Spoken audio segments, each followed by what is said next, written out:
um, um pensamento assim geral de que estratégias de marketing digital elas são apenas estratégias voltadas às redes sociais.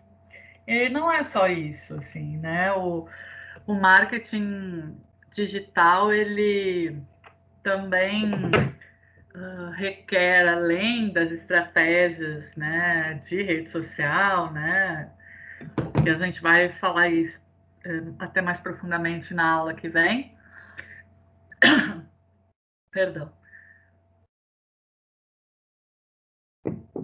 Existem outras estratégias que não estão assim tão conectadas com com a rede social, ou tão direcionadas à rede social. Um exemplo dessa estratégia é a construção de site, por exemplo. A gente vai trabalhar, eu vou falar para vocês aqui algumas coisas que são super importantes na construção de um site sob o ponto de vista de marketing e de comunicação.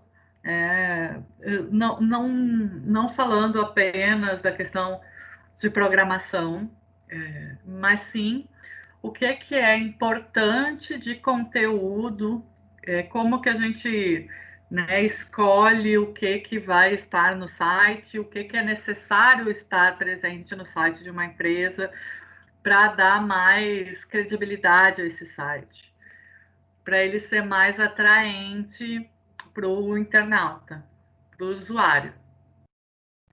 E, além disso, também existem estratégias como e-mail marketing, a gente vai dar uma falada sobre ele também.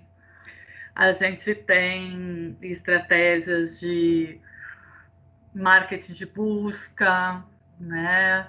Links patrocinados.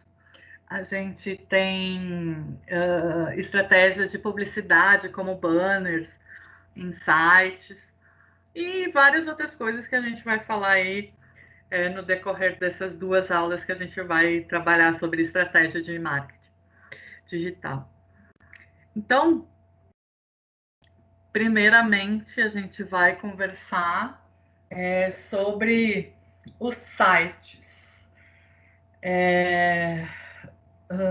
Primeiramente, os sites eles devem mostrar, né, qual é o propósito da empresa, o que essa empresa, essa organização, essa pessoa, né, oferece ao mercado. E é preponderante, principalmente se você vai trabalhar com comércio eletrônico, que você mostre aí quais são os produtos e os serviços, né, que a empresa oferece. E a gente já tinha falado lá nas primeiras aulas, quando vocês fizeram aquela análise dos sites, né, de e-commerce, o quanto é importante hoje, né, com o tipo de internauta aí focado nessas gerações X, Y, Z, né, o quanto é importante que a gente tenha imagens, o quanto é importante que se tenha vídeos de explicação, né, mostrando como utilizar o produto, diversos ângulos do produto, né, que se tenha avaliações sobre o produto, que se tenha opiniões de outras pessoas que já compraram esse produto, para aumentar realmente essa credibilidade, essa possibilidade de confiança no site de e-commerce. Outra coisa que é super importante de aparecer é a missão da empresa, né? A missão nada mais é do que o propósito, para que aquela empresa existe, qual a sua função na face da Terra. A gente mostra geralmente, né, no site, isso a gente é um assunto de gestão estratégica mesmo, né? Qual é a missão, qual é o propósito, qual é a visão, onde que essa empresa quer chegar daqui a 5, 10 anos, E os valores, né, que são importantes para o negócio, sei lá, sustentabilidade, transparência, confiança, qualidade, foco no cliente, foco nos funcionários, enfim, vai depender, né, do tipo de empresa, mas essas informações, quando dentro do site, elas podem fazer com que as pessoas se conectem mais com a empresa, acreditem que essa empresa realmente existe, que ela tem um jeito de ser, né? Que ela tem preocupações, que ela tem valores, que ela sabe onde ela quer chegar com a sua visão. Então, são super importantes aparecer esses itens de missão, visão, valores, a cara das pessoas que fazem aquela empresa. É claro que se for uma empresa grande, você não vai conseguir colocar, né, a foto de todos os funcionários, mas é importante você mostrar as pessoas que fazem parte do negócio, né? Sei lá, um currículo dos donos, né? Um breve histórico de como essa empresa foi construída. Isso tudo é conteúdo interessante, né? E que gera maior credibilidade, como eu havia falado. E não precisa ser sites grandes como os que vocês pesquisaram lá, de e-commerce, sei lá, Americanas, Mercado Livre, sei lá, Banco do Brasil. Não precisa ser uma empresa grande para ter sua missão e seus valores. Mas é importante que a gente pense o negócio, né? Seja ele físico ou virtual, que a gente pense o que a gente está entregando, qual é o benefício que a gente entrega para o consumidor, perdão, onde que a gente quer chegar e assim por diante. Além da questão, né, de o site ser atraente para quem, né, o visita, atraente no sentido de layout, né, do design. E esse layout, esse design. Ai, meu Deus, tô com uma tosse chata aqui, me engasguei.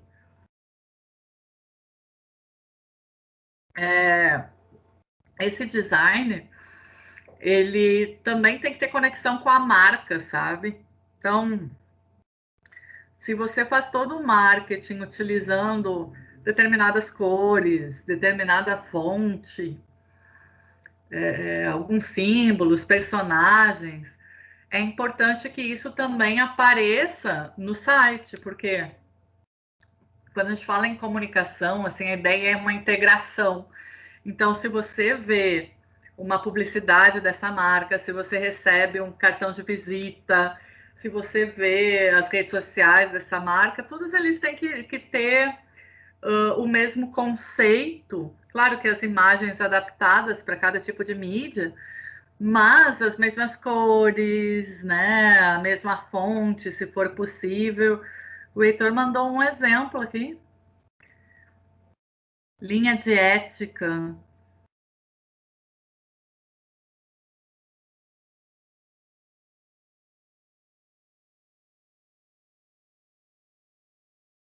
da Odebrecht. A gente não hoje, eu acho que até a marca da Odebrecht é, tá meio queimada, né, por conta de todos os escândalos da Lava Jato e tal, mas eles já é, exatamente, eles pelo menos colocam isso, né? É interessante.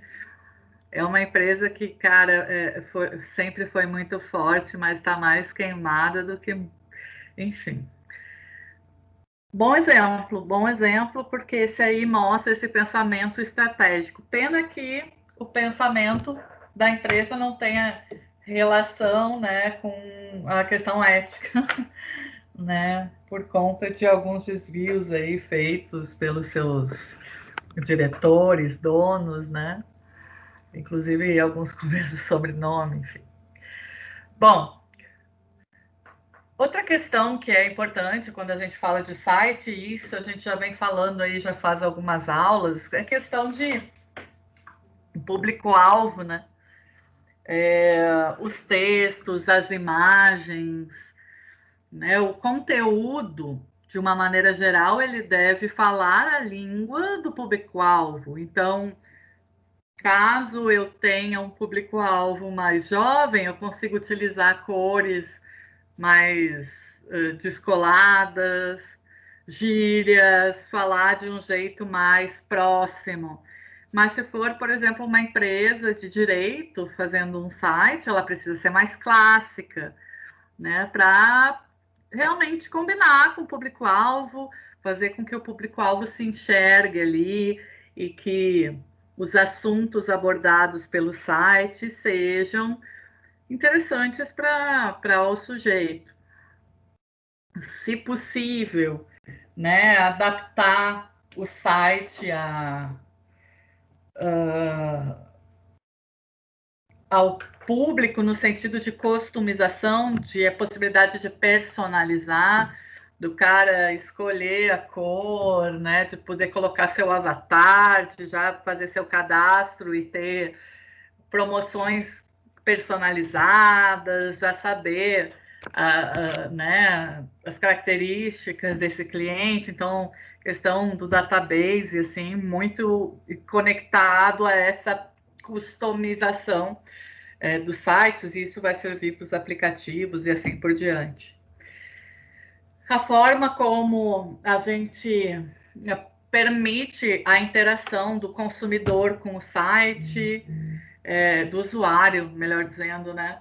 Do usuário com o site e do site com o usuário. E outra coisa que a gente precisa falar aqui, até vai aparecer um pouquinho aí para frente, se eu possibilito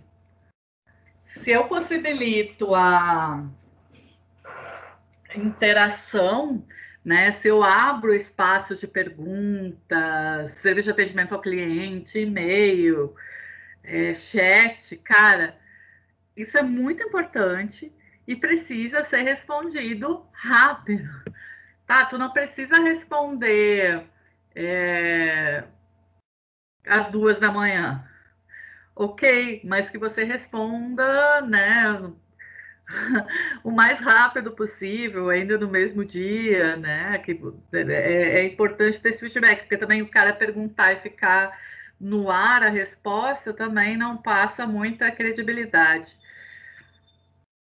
Tem alguma recomendação de como interagir com usuários rurais?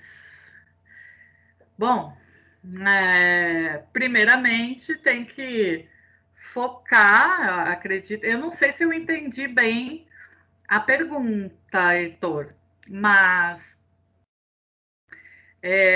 a gente tem, eu acho que, primeiramente, uma dificuldade de internet em algumas áreas rurais.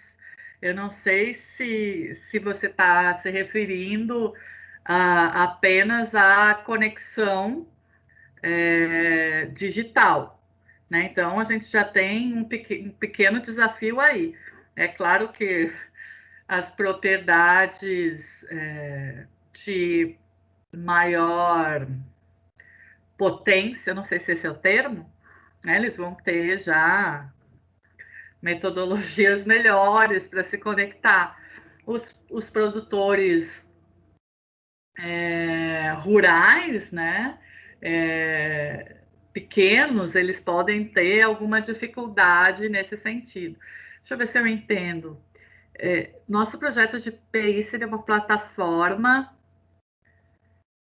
para pequenos produtores disponibilizarem produtos numa lógica parecida com o iFood.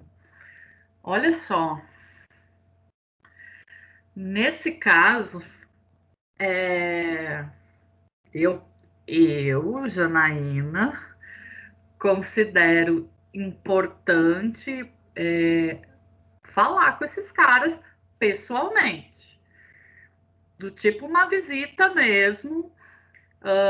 Muitas vezes você não vai conseguir visitar, você vai levantar lá, sei lá, núcleo rural Taquara, lá em Planaltino, fazer algumas visitas lá, ou então tentar algum tipo de parceria, sabe? Ou espaço, acho que mais espaço com o pessoal da Emater, ou do Sebrae, que trabalha com a parte rural, né, para produtores rurais, para conseguir participar de eventos voltados a esse público rural. Por exemplo, eu vou falar do que eu já trabalhei, tá? Que talvez eu consiga deixar mais clara essa experiência, assim.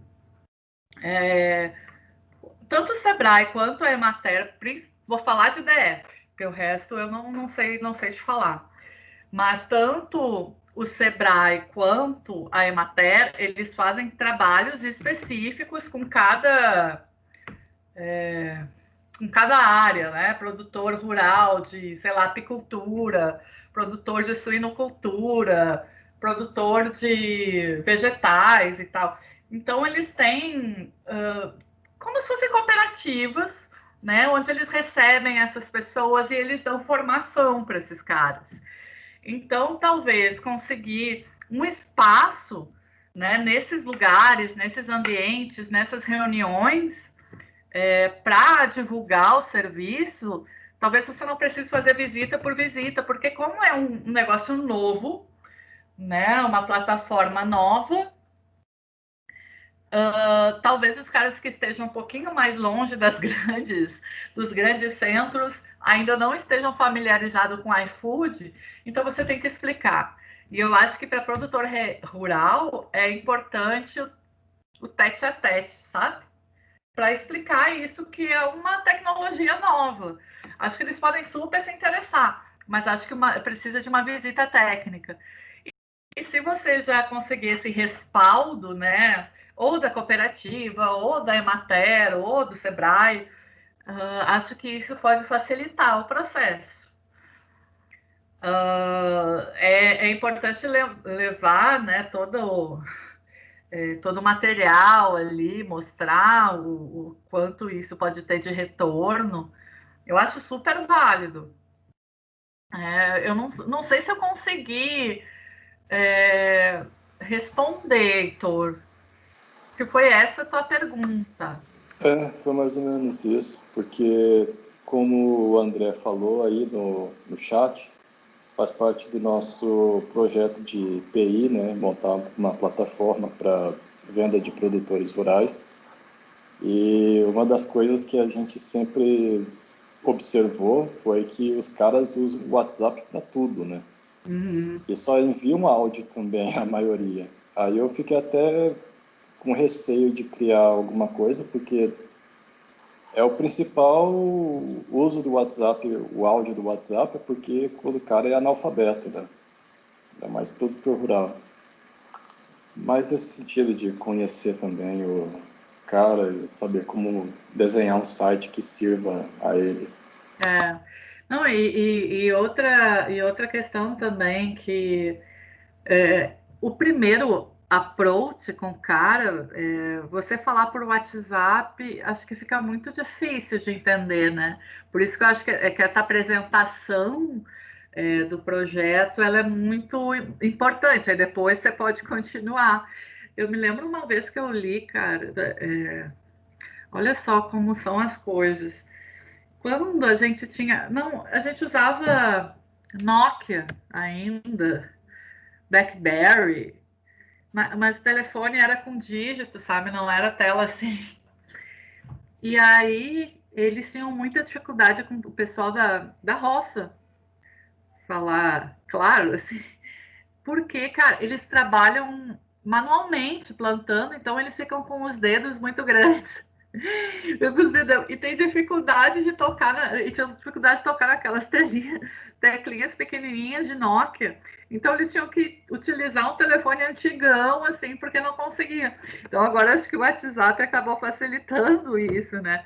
Você ainda tem essa complicação, né, de talvez pouco estudo e tal, mas eu acredito que para se conectar melhor com essas pessoas que são desconfiadas, pô, o cara vem da cidade me falar um negócio aí que eu não estou entendendo direito, né? Então, é importante se você se aproximar. Então, a gente tem muitas cooperativas aqui.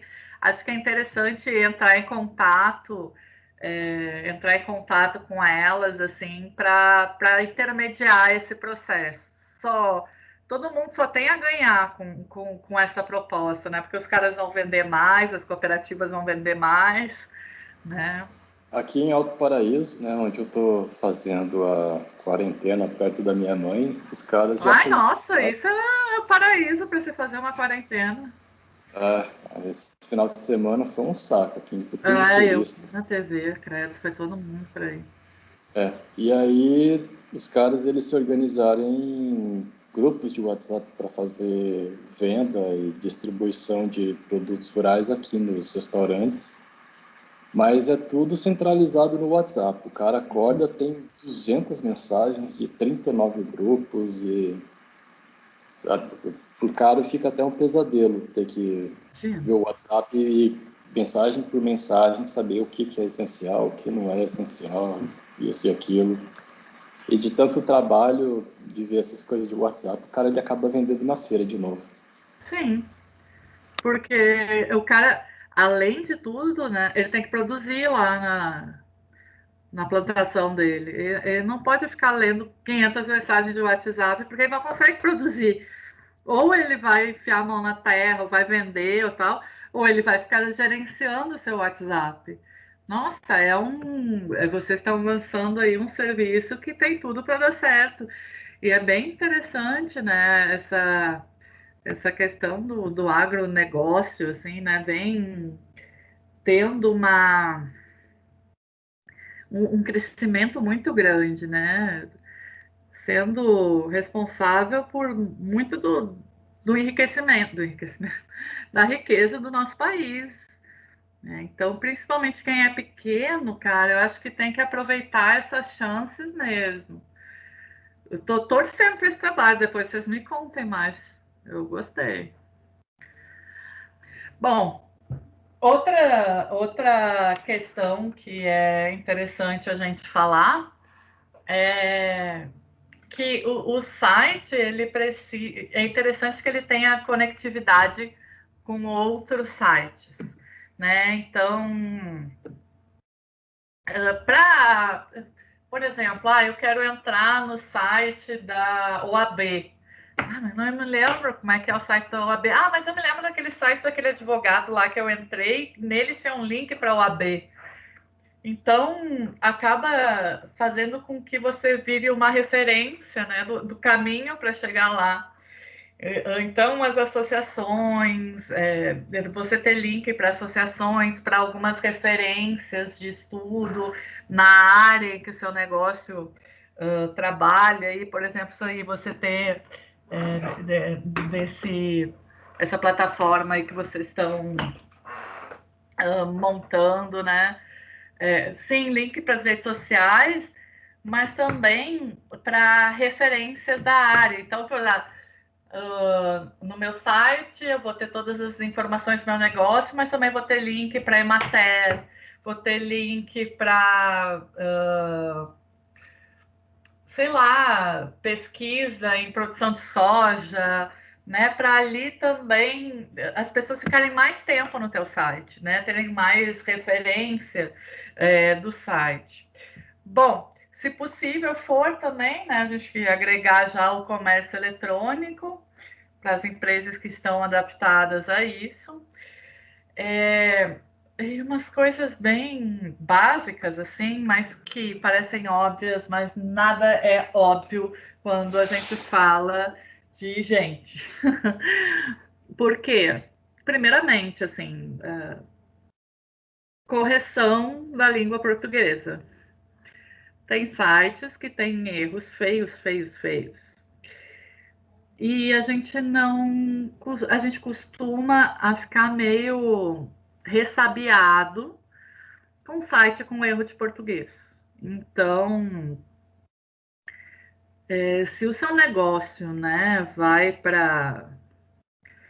Principalmente com um público mais letrado, cara, não erre o português. É importante que se contrate, inclusive, um revisor, né?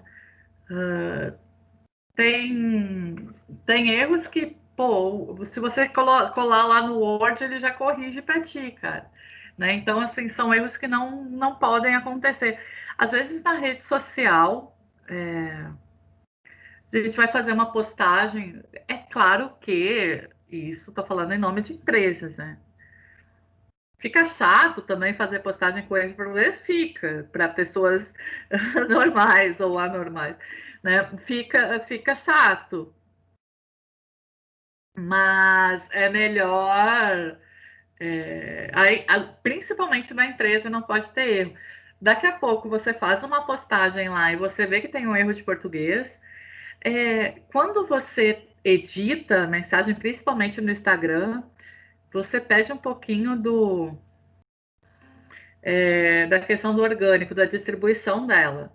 Mas às vezes eu prefiro perder um pouquinho da distribuição do que deixar erro de português, né?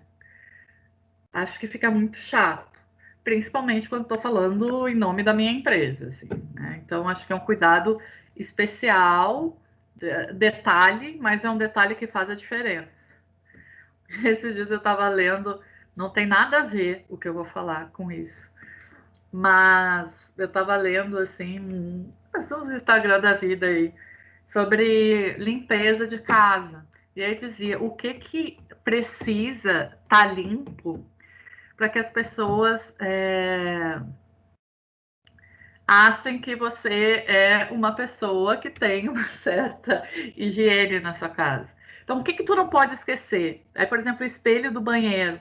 Todo mundo que entra no banheiro olha para o espelho. Então, se tiver mancha ali, acaba aparecendo muito. Né? Ou então lixeira muito cheia. Então são coisas assim, ó, foca nisso. Se você não puder fazer as outras partes, você deixa escondidinho, mas isso aparece mais. E da mesma forma que esse espelho do banheiro, né, é a gramática. Tem que tomar um cuidado. Outra coisa, o último item que está aí no slide fala forneça um endereço de e-mail, um número de telefone. Parece óbvio, mas nem todo mundo faz. Cara, principalmente aquelas pessoas que assim, eu vou me virar sozinho, eu vou construir meu site. Não tenho dinheiro para pagar alguém para construir, porque é caro mesmo, né? Então eu vou entrar lá e vou construir meu site. Aí o cara vê lá o modelinho, vai preenchendo e ele esquece de colocar o contato. Eu me lembro uma vez que eu estava fazendo um trabalho de marketing, planejamento de marketing para uma clínica de estética lá no Lago Sul. E aí, dentro, né, das etapas do meu trabalho, eu precisava fazer uma análise de concorrência. E aí a gente começou a fazer uma análise de concorrência via rede social, via site. E aí quando eu colocava, por exemplo, massagem Lago Sul, apareciam lá algumas, né? Não eram muitas naquela época. Já faz uns 4, 5 anos. Não eram muitas, é curioso isso. Mas não tinha muita casa assim de estética, né? Mas tinha uma que eu colocava e sempre aparecia, link patrocinado, aparecia primeiro. Sei lá, vou chutar aqui, pacote com 10 massagens estéticas, R$ 300. E aí ficava aquilo lá aqui piscando. E aí eu entrei para ver. E aí não dizia onde é que ficava, nem o telefone, nem endereço. Não, era massagem mesmo. Não, pior que não é zoação, não. Era massagem mesmo. Aí, cara, eu entrei no negócio, como assim? A criatura fez um link patrocinado que você escreve. Aí eu fui entrar em outras questões, assim, tipo, drenagem linfática, vou melhorar. Drenagem, isso mesmo. Que você escrevia drenagem linfática, você escrevia massagem, e você escrevia Brasília, aparecia aquele negócio sempre em primeiro lugar. E aí eu queria saber se ela era concorrente no Lago Sul. E eu não sabia, e até hoje eu não sei. Porque a mulher não escreveu onde ela ficava. Cara, o DF é grande, né? A mulher podia atender no... Tem uma clínica no Lago Sul, ela podia ter uma clínica na Ceilândia, no Sudoeste, no Gama. Como assim? Faltava o endereço da mulher. Então, aí vem aquelas pessoas... Isso acontece muito. Aí eu investi em marketing digital, sim. Eu fiz link patrocinado e não chegou ninguém. Mas claro, as pessoas não sabem onde tu tá, porque tu esqueceu de botar o endereço e o telefone. Duh. E isso acontece. E não é tão raro assim, né? Então, o contato é primordial. Outra coisa que é interessante também, as pessoas têm muitas dúvidas a respeito dos negócios, né? Os consumidores. Então, se você conseguir colocar essa questão de perguntas frequentes lá já com as respostas, né? Então, você fazer uma seleção de quais as principais dúvidas ou as principais dores do consumidor já com as respostas, né? Isso já facilita no processo e faz com que você tenha que responder menos perguntas, né? Então ali você já pode facilitar muito os processos. Cara,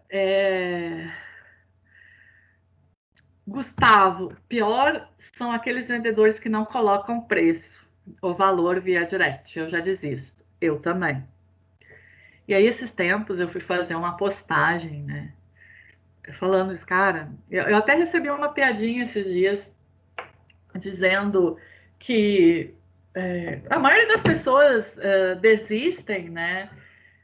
Só porque elas têm que perguntar o preço via direct. E eu também acho isso muito chato, eu também desisto. E aí eu falei isso, né, numa postagem no. Já colocar na postagem o preço. Quem é cliente vai ser, quem não é cliente não vai ser mesmo. Então, eu acho super importante que se coloque. Eu desisto. E, e aí veio uma menina conhecida minha que tem, olha só, uma clínica de estética em Porto Alegre, estava falando isso. E a clínica dela também trabalha com fisioterapia. E fisioterapia, tu não pode botar preço. A área da saúde, tu não pode botar preço. Aí ela ficou, pô, Janaína, você fez essa postagem aí e as pessoas brigam comigo porque eu não coloco o preço, mas o Conselho Federal de Fisioterapia não permite que eu coloque preço. Então, o Conselho Federal de Educação Física não permite que tu coloque preço. O de nutrição não permite que tu coloque preço. O de odontologia, né? Então, para eu também, eu já deixei de comprar produtos por não ter preço. Eu acho super interessante, mas depois disso eu aprendi, depois de ter levado uma bronca, eu aprendi, cara, só não dá para generalizar porque às vezes o Conselho Federal que regulamenta não permite, principalmente da área da saúde. A piadinha que eu recebi era essa aqui, ó. Quase comprei seu produto, mas graças a Deus ter que perguntar o preço por direct me impediu. Então, quem pode botar, já ponha, para evitar que as pessoas desistam de comprar.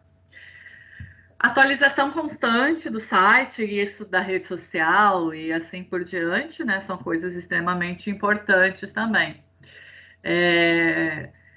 Até é importante aí no texto que eu estou passando para vocês, tá falando, cara, não gasta toda a tua grana com o site, deixa uma reservinha para dar uma renovada sempre no conteúdo, né? Sempre conectado às estratégias de marketing. Isso também tem muito a ver com essa questão de atualização. Ó, se eu lanço uma propaganda nova, seja qual mídia for, TV, rádio, jornal, rede social, essa promoção tem que estar dentro do meu site também, né? Então não adianta fazer uma promoção lá e o cara vai procurar no site e não encontra. Então essa atualização também ela é sempre necessária, né? As páginas do site também é importante que elas sejam todas identificadas para que o sujeito saiba quando se ele for voltar, retornar, né? Que ele saiba por onde andar e tal. Lembra que eu tinha até comentado com vocês assim que por pesquisas percebeu-se que as pessoas não gostam de andar ou visitar mais de 3 páginas, não, de 3 páginas do site ou dar mais de 3 cliques para fazer uma compra, né? Então, o que a gente puder otimizar já no começo, melhor, principalmente na página inicial do site. Outra coisa que eu queria chamar muita atenção de vocês é registrar o seu domínio. Cara, se eu estou pensando um negócio, antes desse negócio sair, né, da minha cabeça, do papel, é importante que eu já vá ver se tem o domínio liberado. Não custa caro, eu acho que deve estar uns 30 e poucos reais por ano um domínio, mas para vocês terem uma ideia, nos Estados Unidos, 99% das palavras americanas, estadunidenses, elas já estão com domínio registrado. Então, qualquer palavra que tu vai registrar como domínio já era, né? Você tem que ser muito criativo na escolha, porque já foi registrado. No Brasil, a gente também tem, né, muitos domínios já registrados. E outra coisa que me veio aqui falar para vocês, não só o domínio, mas o registro de marca, né? É diferente, né? O domínio é para você poder ter o site, você sabe. E a marca é para que essa marca seja da sua empresa e ninguém possa imitar. Mas o problema não é nem imitarem, eu acho. O problema do registro de marca é o seguinte: você cria um negócio, sei lá, Ganja Livros, é isso? Heitor, Ganja. André, do André, né? Ganga Livros, Ganga Livros. É isso? Ganga Livros. Eu penso nesse negócio. Aí eu vou lá, Ganga, beleza. Eu vou lá, faço a identidade visual da minha marca. O que é identidade visual? Desde a logo. Eu sei o que é.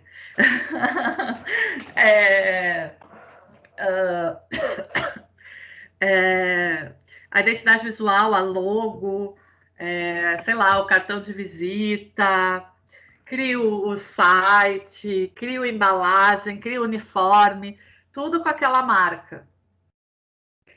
Vou lá, gastei, sei lá, 15 mil reais fazendo toda essa construção visual, coloquei uma fachada gigante na frente da minha loja, e daí 6 meses depois vem alguém e diz: meu, essa marca é minha.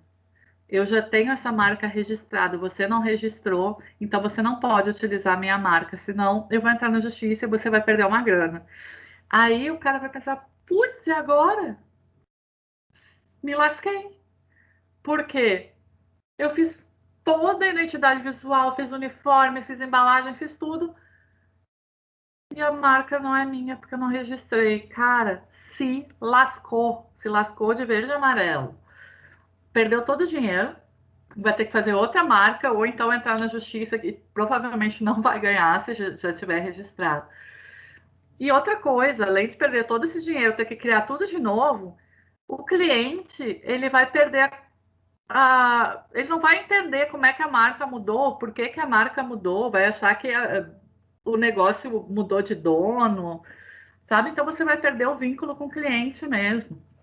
A marca, a gente registra no INPI.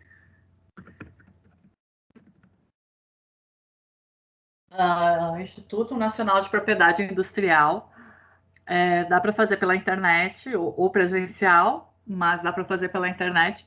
É um processo meio chato, assim, porque é um pouco burocrático, demora um tempão, tem muitas etapas, mas é barato, assim, né? É, é, pelos gastos que não ter a marca registrada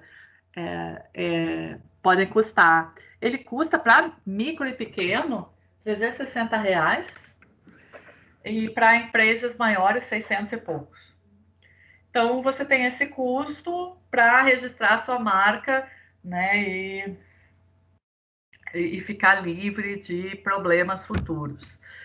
E a mesma coisa com domínio, cara. Você cria o seu negócio e aí você quer botar lá gangalivros.com.br. Se já tiver registrado, você vai ter que ou comprar esse domínio, o cara não vai te cobrar R$ 30, meu querido, ele vai cobrar muito dinheiro, né? Ou então tentar colocar outra coisa que não seja .com.br, por exemplo, .edu, ou só .com, ou e que isso acaba perdendo um pouquinho de cliente, porque os caras vão no .com.br direto.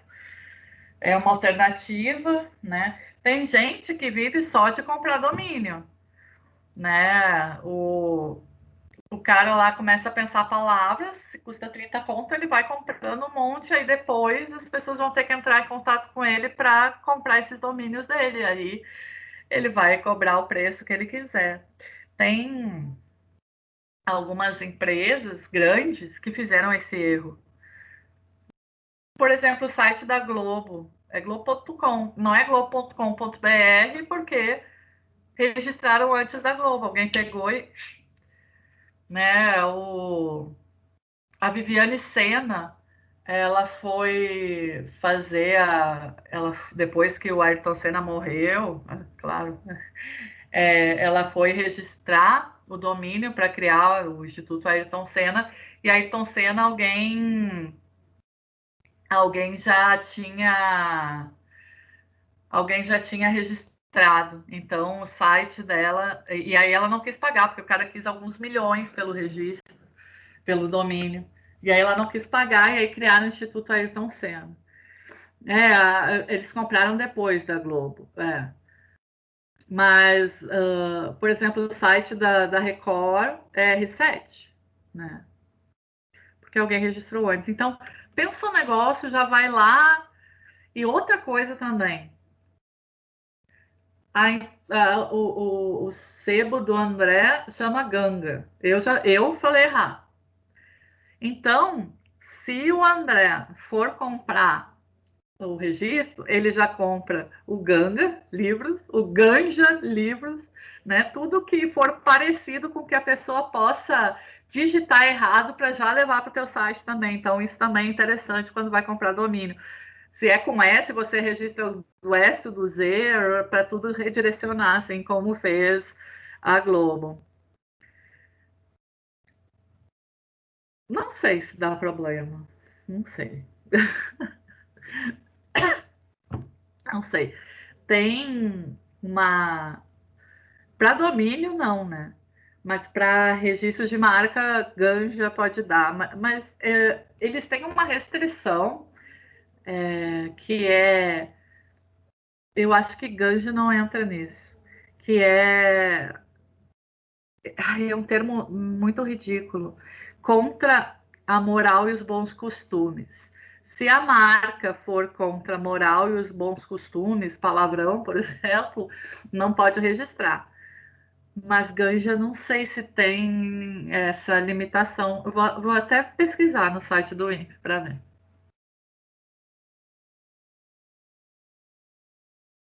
Bom, deixa eu ver se mais aqui alguma coisa. Não deixe o cliente escapar. A ideia de segurar as pessoas que visitam o seu site, é, que podem retornar, enfim. Então, para isso, a gente tem uma técnica, né, para a gente vai, aí nesse caso a gente não vai chamar de visitante do site, a gente chama de leads, quando a gente começa a falar em funil de vendas. Mas isso são cenas aí dos próximos capítulos que a gente vai aprofundar, que é para não deixar o cliente escapar. Ele pode até escapar naquela hora, mas ele vai ficar conectado com a gente de alguma forma. Outra coisa aqui é a questão de o site está otimizado para qualquer plataforma, seja desktop, notebook ou então para smartphone, né? Então, hoje não dá mais para a gente não ter site otimizado para smartphone. A maioria das visitas são feitas, né, pelos aplicativos móveis. Outra questão também, cara, tem concorrência para tudo, né? A gente já falou, a nossa concorrência é muito ampla. Então, se você deixa o seu cliente esperando muito tempo, clicando em um monte de coisa, ele vai te abandonar. E aí ele pode procurar na concorrência, né? Então, quanto mais rápido, né, for o download, né, quanto mais rápido o internauta navegar lá dentro, mais provavelmente ele vai ficar lá e vai realmente efetivar a compra. Outra coisa que é importante também, não só para sites quanto para rede social, é o monitoramento.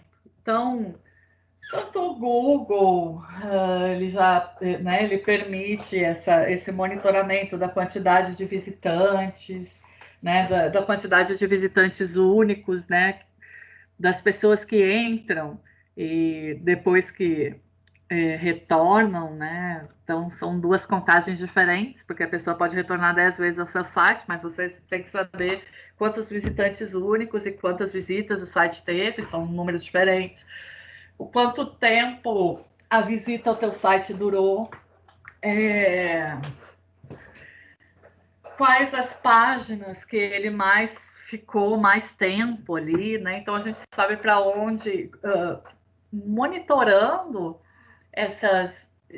esses indicadores, a gente consegue ajustar ou melhorar o conteúdo do site, também da rede social, né? Nos stories, você consegue fazer isso no Instagram, no feed do Instagram, no Facebook, né? A gente consegue monitorar isso. Depois, quanto mais seguidores, melhor vai ficar, mas a gente consegue monitorar isso. É interessante eu saber de onde as pessoas que me visitam, onde as pessoas que me visitam elas estão, né? Localização mesmo. Eu vejo que eu tenho muitos visitantes de São Paulo. Então, talvez seja importante eu ter um conteúdo no site mais específico para São Paulo, porque grande parte das pessoas que me visitam são de lá, né? E assim por diante. Então, analisando essas métricas, a gente consegue gerar um conteúdo mais adaptado ao público-alvo. Eu vou passar esse aqui e já volto. Eu quero falar sobre essas duas estratégias aqui de marketing digital, que é banners e e-mail marketing, antes de falar de gestão de conteúdo. Banners. A gente sabe que existem. O banner já não é uma coisa muito utilizada quanto, né, como já foi antes, mas algumas empresas ainda acabam utilizando. Eu quero só compartilhar aqui uma tela, vou colocar aqui do lado. Acabei de abrir essa tela da Globo.com, aí vocês vejam que tem um banner grandão da Magalu.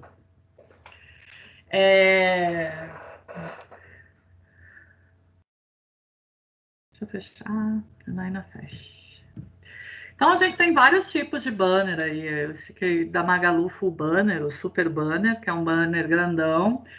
Tem Banner fica à direita, à esquerda, menor, maior, tem banner de rodapé, cada um vai ter um valor.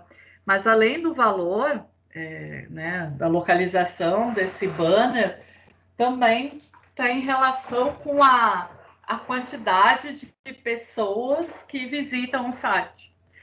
Então, quanto mais gente entrar nesse site, mais caro vai ser o banner.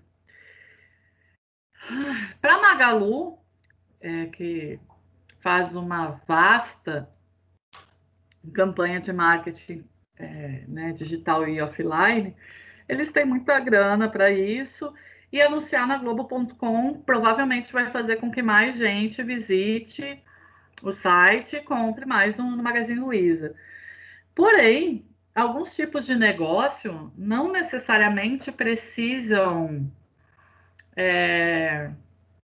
fazer esses banners em sites tão grandes, né? Ou tão caros, esse espaço. Muitas vezes a gente tem um produto mais direcionado, então você procurar, isso serve também para rede social, você procurar comunidades, referências, formadores de conteúdo de determinada área, pode fazer com que o seu banner seja muito mais barato e tenha muito mais impacto no público-alvo. Agora eu estou mostrando para vocês uma tela aí da coisadediva.com.br. E aí tem um anúncio aqui num bannerzinho do lado da Sephora, né, a empresa de cosméticos, que vende fisicamente, Pack Shop mundial, né, francesa, mas vende aqui em Brasília Park Shop e Iguatemi. E também virtual. Agora, a Sephora poderia muito bem fazer um anúncio na Globo, mas na Globo.com, mas ela faz muito mais anúncio nesses sites que tem conteúdo sobre beleza, esmalte, perfume, cosméticos de uma maneira geral, que tem um monte de gente que fala sobre isso e acaba sendo muito mais barato. E as pessoas que entram nesse site é porque gostam do tema, né? Então acaba sendo muito mais assertiva essa comunicação. Acho que eu tinha comentado com vocês assim, eu posso utilizar um super youtuber ou uma super blogueira para fazer né, um marketing de influência da minha empresa. Mas quanto maior essa pessoa for, mais, né, seguidores, engajamento ela tiver, mais caro vai sair. E daqui a pouco não é tão assertivo quanto você fazer alguns locais que falam especificamente dessa área, né? Então, você acaba economizando, mas às vezes até vendendo mais. Então, isso tem que ser um pensamento estratégico, né?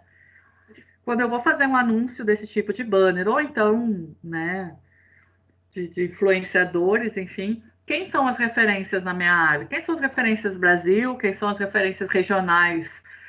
Né? E aí distribuir aí a verba, né, conforme o público, né, com o qual eu trabalho. Outro item que eu queria falar, né, ainda utilizando essas estratégias mais globais, né, de marketing digital, é o e-mail marketing. Vem da mesma pegada da mala direta, mas a gente sabe que não tem muito resultado. Porque a gente, em média, recebe aí. Ai, cara, eu vou até abrir o meu e-mail. Eu já paguei uns 15 hoje aqui da minha caixa de entrada. Mas eu vou dar uma olhada aqui só nas promoções que eu recebi hoje. Ai, meu Deus, vou contar isso tudo aqui. Leiturinha, Etna, 1, 2, 3, 4, 5, 6, 7, 8, 9, 10. Eu acho que tem uns 30 aqui, mais uns 15 que eu apaguei da caixa de entrada. West Wing, Wish, Constance, Chutes tem 2. Boticário, Mundo do Marketing. Cara, eu nem abro isso aqui. Eu e mais da metade da torcida do Flamengo. A gente não abre isso aqui, né? A menos que talvez seja, fala aí da criatividade, né? Da criatividade que tem que vir já desde do assunto lá no subject, no e-mail. Porque se for alguma coisa que te traga algum brinde, que tananã, pode ser que o sujeito abra mais do que abriria, né, o e-mail marketing. Agora, por que se utiliza tanto e-mail marketing? Porque ele é muito barato, porque ele não tem um custo alto, né? Você cria o negócio e manda lá para o seu mailing, né? Quanto mais personalizado isso for, melhor. Se tiver o nome da pessoa, melhor. Mas não é uma estratégia que traga muito resultado. Só que as empresas não abrem mão justamente pelo custo. Então, a gente já falou isso na aula passada, assim, a gente não está mais... O consumidor não está muito afim de ser interrompido. Pô, tô olhando minhas coisas lá e aí vem um monte de e-mail chato, velho. Que droga, né? Ainda vai queimar a marca. Então, usar com uma certa moderação, não enviar 3 ou 4 por dia, porque isso acaba queimando. E as empresas, elas erram tanto essa medida que foi necessário criar um código aí de autorregulamentação para e-mail marketing. Então, aquelas questões de você poder pedir para sair da lista, que nem sempre tiram, mas enfim, né? Você já pode registrar, né, para que não receba e-mail, inclusive até ligações de telemarketing. Até coloquei aí o link para vocês, se vocês tiverem alguma curiosidade sobre isso. Os newsletters semanais e mensais, eles também acabam entrando nessa mesma pegada aí, né, de e-mail marketing. Assim, eles têm o mesmo sentido de informar as novidades da empresa. A maioria das pessoas não quer nem saber da empresa dos outros. Olha, lancei um produto novo. Se não for uma coleção de roupa, de tal, assim, que as pessoas estejam esperando, nem vai abrir isso aí, né? O WhatsApp começa a fazer essa chatice também. Essa facilidade de bloqueio acaba, né, sendo um grande trunfo na mão do cliente. Lembro uma vez que eu fui lavar meu carro numa coisa, sei lá, lavagem de carro, não sei como chama isso. Lá num shopping. E aí o cara assim, quando teu carro estiver pronto, eu vou mandar um WhatsApp. Aí ótimo, beleza. Aí ele pegou meu telefone e mandou o WhatsApp quando ficou pronto. Mas eu já saí do shopping e o cara já começou a mandar promoção de lavar carro. Eu acabei de lavar meu carro, eu não vou lavar agora, hoje de novo. E nem na próxima semana. E se for Janaína, não vai lavar nos próximos 3 meses também.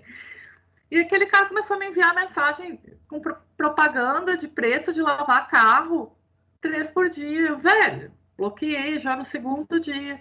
Perdeu a medida, né? Se ele mandasse isso daqui a um mês e tal, dizendo, volta aqui, seu carro já deve estar sujinho, alguma coisa assim. Mas quando perde a medida, bloqueia. E aí já era, né? A gente não pode chegar nesse ponto com o nosso consumidor. Outra coisa que eu vou começar a entrar um pouquinho mais específico agora no marketing de conteúdo e no marketing das redes sociais, tá? Mas as redes sociais a gente vai dar uma aprofundada na semana que vem. Mas eu queria dar uma introdução do que é esse marketing de conteúdo. É importante que a gente tenha um conteúdo bacana, não só na rede social, no site também, né? Porque é isso que vai fazer com que a gente receba mais visitas, com que as pessoas retornem na nossa rede social ou no nosso site.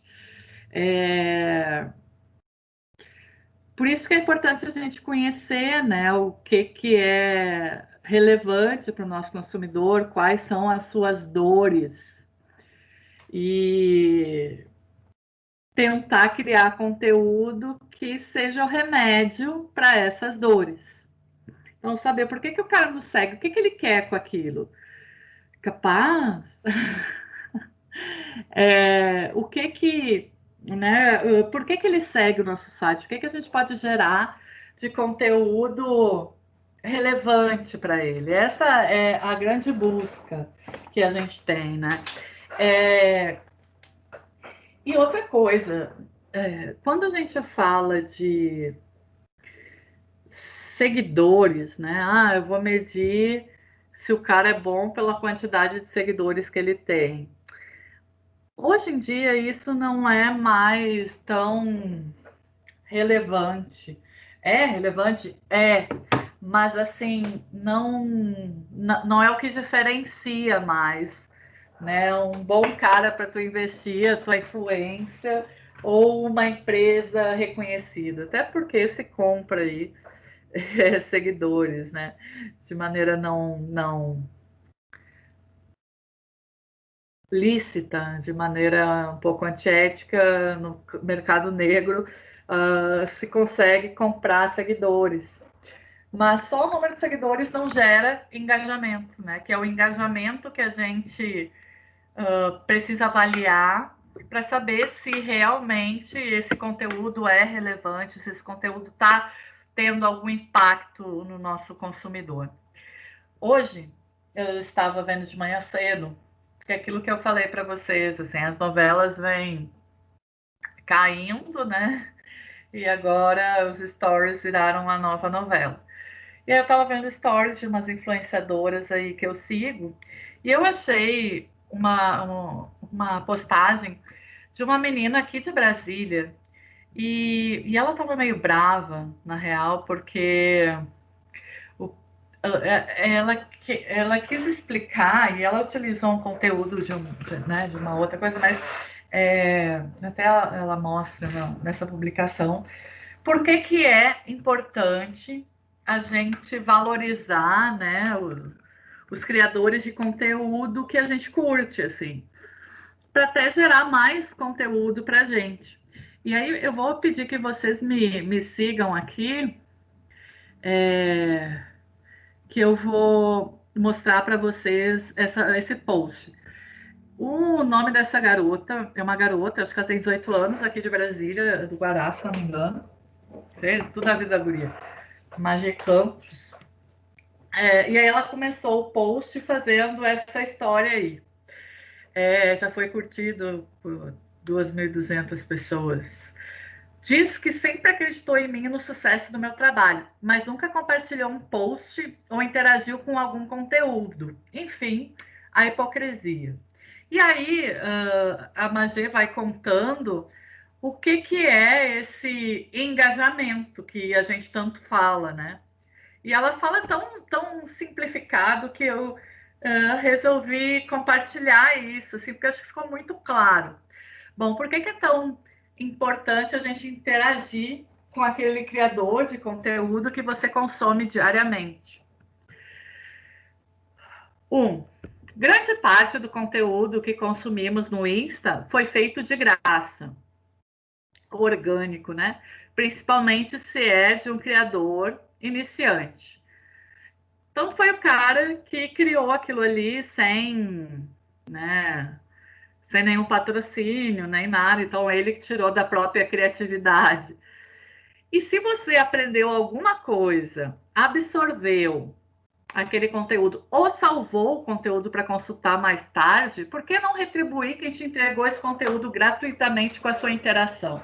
Então, você gostou do conteúdo, dá um like, comenta alguma coisa, que isso acaba aumentando o engajamento, né, do criador de conteúdo.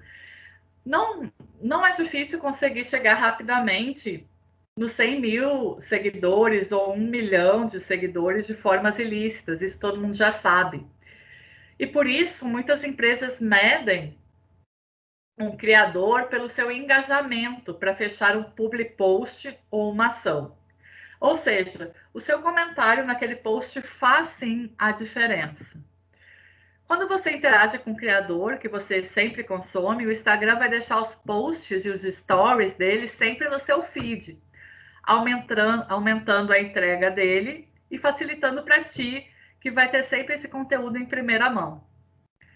E qual a importância de cada ação? Isso que eu queria chamar a atenção de vocês. Quando uma publicação tem vários likes, o creator percebe que aquele estilo de post agrada o seu público visualmente. Então, like dá engajamento, mais baixo, mas dá engajamento. Então, interessante se ter mais likes. Quando tem muitos comentários, percebe que aquele post despertou no público a vontade de participar e opinar ali. Até alguns criadores de conteúdo, eles já começam, eles finalizam o seu post com uma pergunta. E você? Tananã, o que você acha? Qual foi a última coisa que você comeu hoje? Para as pessoas responderem, se sentir. É como se você perguntasse, você encorajasse o cara a comentar. E isso gerar maior engajamento, né? Então, é interessante você trazer perguntas para gerar maior engajamento, tanto como criador de conteúdo ou criador de conteúdo para o negócio. Quando o post foi compartilhado várias vezes, o criador entende que aquele post ficou tão interessante que a sua audiência quis compartilhar com o mundo. E isso também, a rede social percebe que esse conteúdo é interessante, então vale a pena aparecer para mais gente. Isso gerando maior engajamento, né? Número maior de pessoas visitando o site. E quando é salvo, que é o que mais gera engajamento, percebe-se que criou algo interessante ou inspirador o suficiente para ser consultado mais tarde. Né, que esse é o grande... o cara cria um conteúdo tão bom que as pessoas salvam para rever depois, né? Enfim. E aí ela pergunta aí se vocês gostaram do conteúdo e se vocês vão ficar, né? Se também vão compartilhar. Ela compartilhou isso, segredos de influência. Eu achei muito legal esse conteúdo aí, porque ele acaba por explicar, né, o que é esse engajamento que a gente tanto fala, né? Porque não é só o like e tal, mas isso, se a gente analisa essas métricas, né, a diferença entre dado e informação, e vocês devem saber bem isso, é que dado é só um número. E a informação é a análise desse número, né? Como que a gente pode tirar informações acerca disso? Então, essas métricas que o Instagram fornece, que o Google fornece, que o Facebook fornece, eles acabam sendo importantes para conseguir até criar mais conteúdo e manter esse ciclo sempre funcionando. Então, a gente consegue analisar esse conteúdo no Instagram, por exemplo, se você tem uma conta como criador de conteúdo ou então como empresa. Né? As pessoas que têm só o seu arroba, né, como usuários, não conseguem fazer tanta análise assim. Mas a gente consegue, né, se você está preocupado com a criação de conteúdo, tanto para você ou para o seu negócio, é importante que você tenha algum desses dois tipos de perfis para conseguir analisar essas métricas, que você pode fazer uma análise diária, uma análise semanal. No Instagram sai toda sexta-feira, então sexta-feira, para quem cria conteúdo, é um dia muito tenso, né? Porque aí você sabe quantas pessoas visualizaram, né? Onde é que as suas postagens chegaram, enfim. A gente vai continuar aprofundando esse conteúdo de redes sociais na semana que vem. Mas tem uma coisa aqui que eu também, já que eu estou falando desse termo, compartilhar com vocês algumas datas importante. Estou colocando aqui no chat, também coloquei lá no Moodle. Bom, a gente vai ter uma prova nesse semestre, bimestre, mostrando, né, todo esse conteúdo aí, mostrando não, falando sobre todo esse conteúdo aí que a gente viu, né, nessas aulas. Essa prova vai ter o valor de 6 pontos. A gente tem mais 2 pontos dos trabalhos realizados, que um foi a tarefa Mix de Marketing, valendo 1 ponto, e outro ponto veio daquela tarefa primeira de análise de sites. Então, aqui a gente já tem 8 pontos.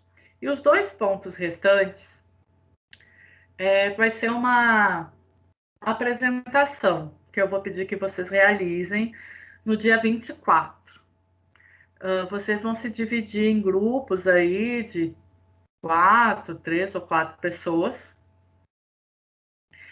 E vocês vão fazer uma pesquisa sobre esses temas aqui.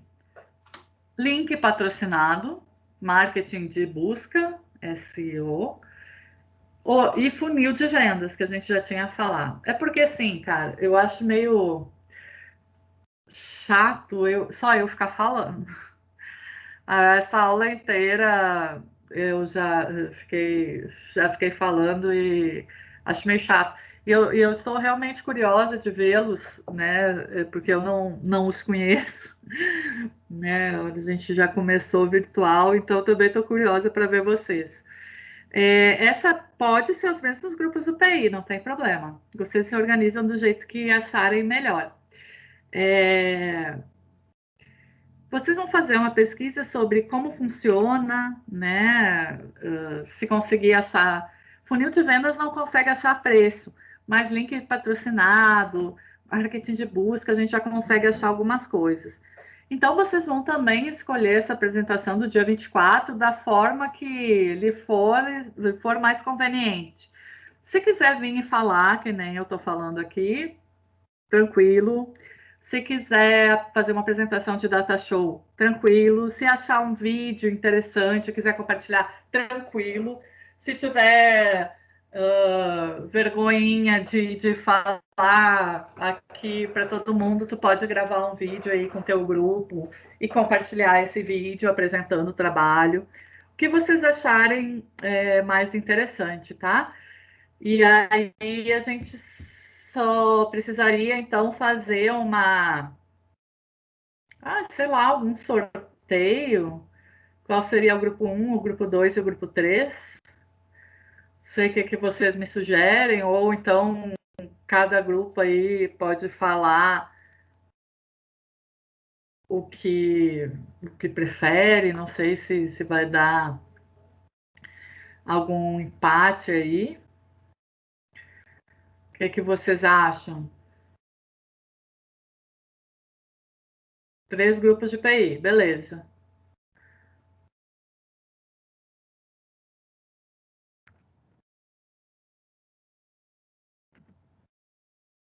Qual é o grupo um, então? Quem tá no grupo um? Qual é o seu, Rodrigo? Quem mais está contigo?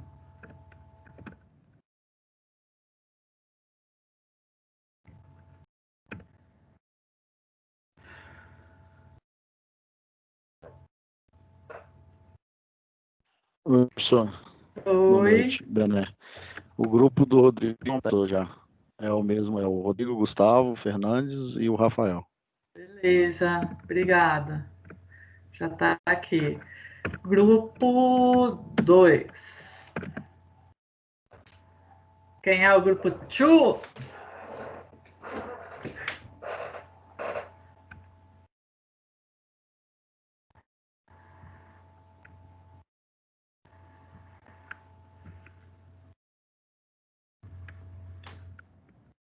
André, Heitor e a Maíra. Beleza. E o grupo 3?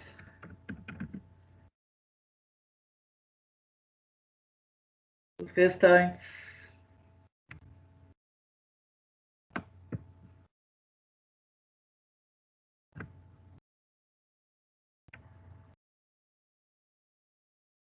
Quem é o terceiro grupo?